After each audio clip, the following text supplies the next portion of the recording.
Belinario. Okay, let's proceed with from TikTok and People's Journal. Faster ang wala. Meron. Hi, baby Hill. Hi, Direk. Saan po kayo? Andito ako. Tumayo na ako. Tumayo na ako. May sila ako sa iyo. Hi, Astin, and of course, Andres. Una-muna, congratulations. Thank you. Astin muna. Astin, you've been around for quite some time. I remember 2016 ka nagsimula, right? So it took you some 9 years bago mo na-realize yung pangarap mo. Dumating ba yung point na parang medyo impatient ka na sa kahihintay na parang walang nangyayari sa career mo until of course pagdating ni Andres? Siguro hindi ko masabing impatient. Siguro mas moral parang dumating ako sa point na in-accept ko na parang hindi talaga, if hindi ito yung para sa akin, parang willing akong i-give up siya or willing akong mag-take ng ibang career. And yun po yung like yung 7 months po akong walang work, tapos dumating po yung mutihan ng sessioning. Andres, nauna sa iyo ang kakambal mo, of course, si Atasha, right? Nauna siya, she was ahead sa pasok sa showbiz. At that time kasi parang hindi ka pa decided na pumasok. So what made you finally decide na sundan mo yung ipak ng kapatid mo? Actually, prior naman, it was, we already knew, or we already kind of decided naman that it was going to go there, in that direction naman. Mas muna lang si Tash kasi also, she finished her studies before me. And parang we already knew in our hearts that we wanted to do this. And not only just do it for the sake of doing it, but also given the chance to really work hard and give our best with our craft, because we know that the industry is not an easy place, and you know our parents often would remind us that.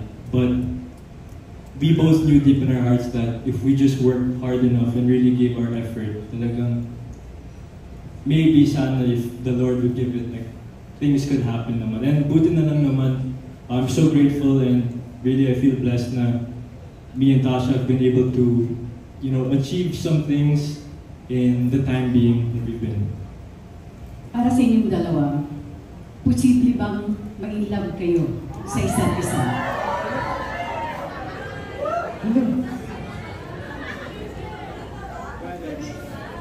Hindi pa ba? Sabi ng mga fans, oh. Hindi pa ba? Sorry, can you repeat it? Kasi usually yung mga love teams, talagang nagkakatuluyan eh, di ba? Nagiging sila talaga. In your case, like what I asked earlier, posible ba kayong ma-inlove sa isa't isa? Although, sinasabi nun ng iba, hindi pa ba? Like you said, kung possible, anything is possible. Pero, di ko na masabi. I don't know. Astin? Same answer po. So, posible talaga. Malaki ang Opo, hindi po chance. natin masasabi pero tignan po natin. Yung level ng friendship nyo ngayon, kumusta na? Nasa, in a scale of 1 to 10, nasaan na? Ako 11 ako. 11 na rin ako. Pero totoo, kami ni Ash, we're very close na, and even on the set, on working days, I would like to say, or I would like to believe na we enjoy each other's company naman. And it's always a fun time. Yeah, mas naging comfortable po kami sa isa't isa ngayon. Okay. Ano ba? Alam ko dalawa na yung tanong, pero tatanungin ko muna si Direk.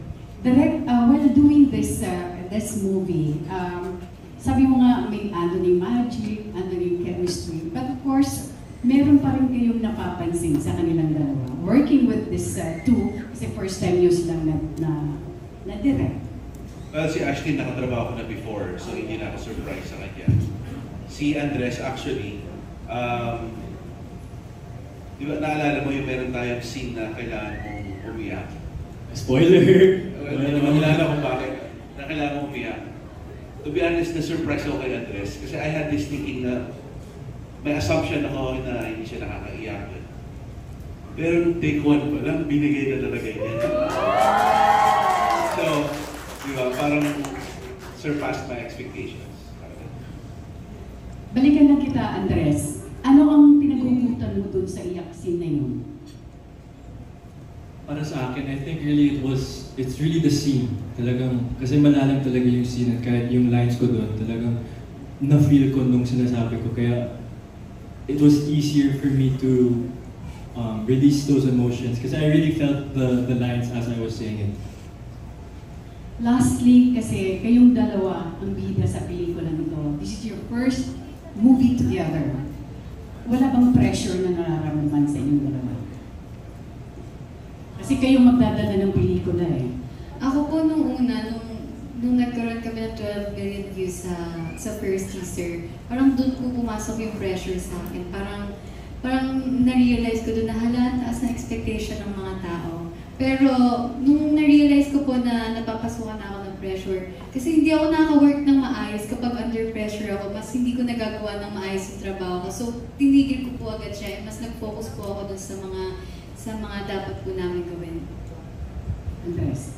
Ako naman, yes, kasi first movie ko to talaga and may pressure yan talaga kasi dahil first naman. Pero sa tingin ko naman kasi mas na-excite ako talaga because this is my first like, film and acting project and really